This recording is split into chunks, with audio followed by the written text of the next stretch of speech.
नमस्कार मंडळी. तर इथे मी मस्त अशी बनवत आहे दोडक्याची रस्सा भाजी. तर इथे तेलामध्ये कांदा वगैरे टाकलेला आहे, भाजून वगैरे चांगला घ्यायचा. बारीक असा दोडका चिरलेला आहे, पाण्यामध्ये टाकला आहे. साईडला तुरीची डाळ भिजत घातलेली आहे आणि इकडे शेंगदाणे आहे ते कूट करण्यासाठी भाजून घेतलेले आहेत बघा, खरपूस असे. कारण शेंगदाणे भाजून घेतल्यामुळे रस्सा आहे तो टेस्टी लागतो. तर इथे तेलामध्ये मोहरी, जिरं, कांदा आणि थोडासा गरम मसाला, कोथिंबीर, आपण तूर डाळ वगैरे घातलेली आहे आणि जो दोडका चिरलेला आहे ते मस्त असा दोडका आपण भाजून घेत आहोत. जसा दोडका आपण चांगला भाजून घेईल तसा खायला पण खूप छान लागतो. तर आपण जास्त पण पातळ करणार नाहीत आणि जास्त पण घट्ट करणार नाहीत. तर अगदी रबरबीत असा आपण दोडकाचा जो रस्सा भाजी आहे ती बनवणार आहोत दोडक्याची. तर अगदी आपल्या गावाकडच्या पद्धतीने आपण बनवणार आहोत.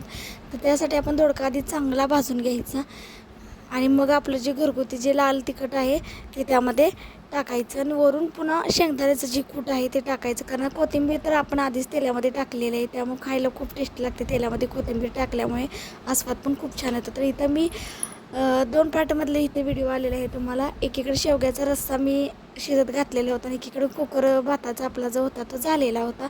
इथं ते चपातीसाठी कणिक मळलेलं होतं. तर इथं मी चपात्या वगैरे बनवून घेणार होते, गोळे वगैरे आधी करून ठेवलेले होते, माझी पटपट करता येतात. तर बघा संध्याकाळ वगैरे झालेलं आहे, बराचसाच उशीर झालेला आहे आणि अजून आतरव पण यायचा होता आणि अंधार झाला आहे बराचच. मग आमचं कसं असतं, जेवण वगैरे बनवायचं जरा लेटच असतं, कारण आवडणं यायला 8:30 वाजतात, त्यामुळे तर अंधार बघा बराचसाच पडलेला आहे. तर इथे बघा झाडाला भरपूर असे आंबे लागलेले आहेत. मला वाटलं की आता पाऊस वगैरे येतो का आणि वारं वगैरे सुटलं तर आंबे इतके पडतात की भरपूर असे आंबे पडतात खाली. तर असे गळून पडतात त्याचे आंबे जे आहेत ते.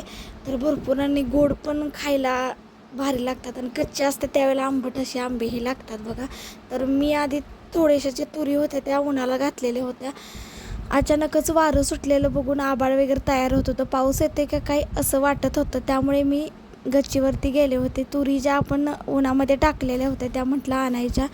तर मी बघत होते आभाळ तयार व्हायला लागलो होतं, वाऱ्याचा वेग पण थोडा थोडा होता आणि अचानकच वारं पुन्हा थांबलं. मला असं वाटलं की कशाला मी तुरी काढायला आले असेल, पण अचानक पाऊस आला की मग अवघड होतं. त्यामुळे म्हटलं आधीच तुरी काढून खाली घेऊन यायचं, कारण अचानक जर अंधार पडला तर पुन्हा पाऊस वगैरे आला तर मग अवघड होतं.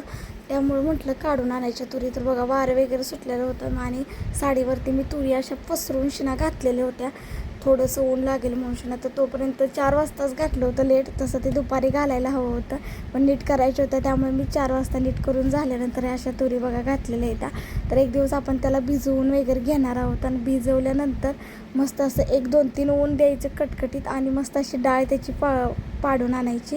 तर अगदी 1 वर्ष ते 1.5 वर्ष आपल्याला ते आरामात डाळ जाते. तुरीची डाळ आपण डाळ कांदा करू शकतो आहे, तुरीचा भात आपण करू शकतो आहे. तर बरंचंच काही असं तुरीपासून तुरीची आमटी करू शकतो आहे तुरीपासून. आणि आपल्या घरच्या तुरी आहेत. तर तुम्हाला दिसत असेल बघा आभाळ वगैरे किती आलं आहे. तर ढग तयार व्हायला लागली ती आणि आमच्या शेजारचं जे गाव आहे ते पलूस, तर तिकडंही पाऊस वगैरे असा बारीक असा लागला होता पडायला. तर आभाळ तिकडं पण असं काळं मिट्ट असं दिसत होतं आणि तयार व्हायला लागलं होतं. तुम्हाला समोर दिसत असेल आभाळ वगैरे असं. वातावरण तर खूप छान असं झालेलं होतं. थोडासा पाऊस आल्यानंतरही खूप भारी वाटतं बघा वारं वगैरे सुटल्यानंतर. कारण कसं होतं, दिवसभर 9 ते 10च्या पुढे नाही ऊन भरपूर असं लागायला चालू होतं.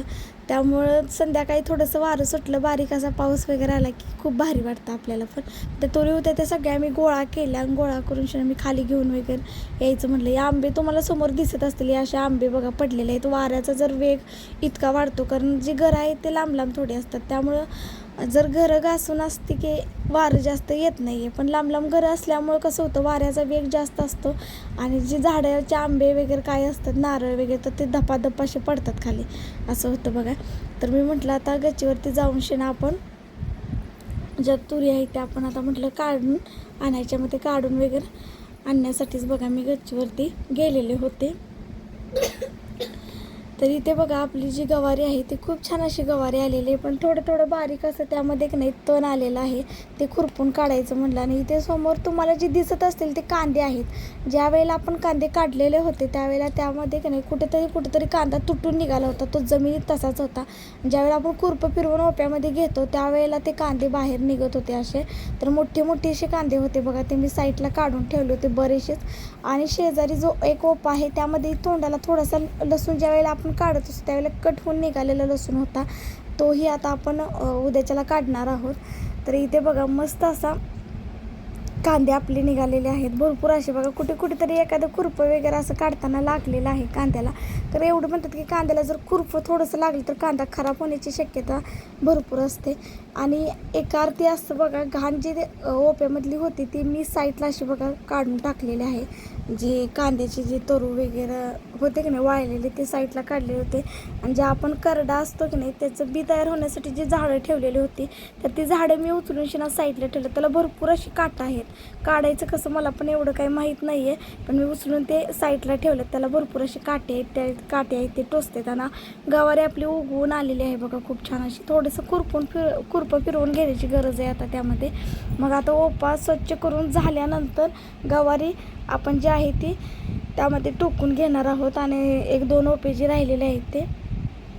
आणि त्यानंतर आपण जी गवारी आपली दुसऱ्या ओप्यात जी उगवून आलेली आहे त्यामध्येही खुरपं फिरवून घेणार आहोत. म्हणजे जी ग्रोथ आहे गवारीची ती चांगल्या प्रकारे होते. समोर तुम्हाला दिसत असेल की तुरीची जी झाडं आहेत ती आपण वरूनच असं कट करून काढलेली होती. त्याला पण बघा ही अशी हिरवी पानं वगैरे अशी आलेली आहेत.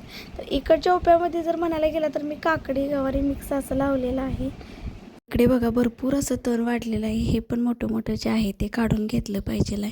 तर तुम्हाला एक सांगायचं होतं की आपल्या चॅनेलवरती जर सबस्क्रायबर जर वाढत नसतील तर त्यासाठी एक ट्रिक सांगणार आहे की आपले जास्तीत जास्त करून सबस्क्रायबर्स वाढण्यासाठी काय केलं पाहिजे, तर कसे सबस्क्रायबर्स आपले वाढतील तर याबद्दल मी सांगणार आहे. तर जेवढे आपण शॉर्ट व्हिडिओ टाकू तेवढे आपले सबस्क्रायबर्स जे असतात ते वाढतात. कारण लॉंग व्हिडिओपेक्षा शॉर्टला जास्त सबस्क्रायबर्स असतात. तर कसा वाटला व्हिडिओ नक्की सांगा. धन्यवाद.